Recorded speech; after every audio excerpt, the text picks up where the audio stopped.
Explore Colorado Springs paradise in one magical stop. Garden of the Gods Park is a registered National Natural Landmark with dramatic views, 300-foot towering sandstone rock formations featured against the backdrop of snow-capped Pikes Peak and brilliant blue skies. In this video, we are hiking along the PERKINS Central Garden Trail. This is an easy 1.5 mile round trip hike over a concrete footpath with less than a 30-foot rise in elevation. Wheelchair and stroller accessible, this loop is in the heart of the park at the base of the highest rock formations. For active folks who love hiking, there are 15 miles of trails to explore in the Garden of the Gods.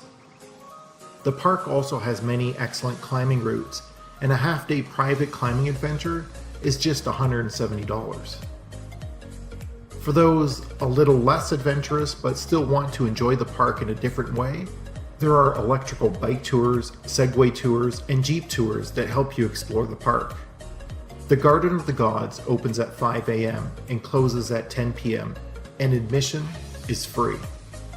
Look for more information on the Garden of the Gods on ExperienceThis360.com and our upcoming Colorado Springs destination guide.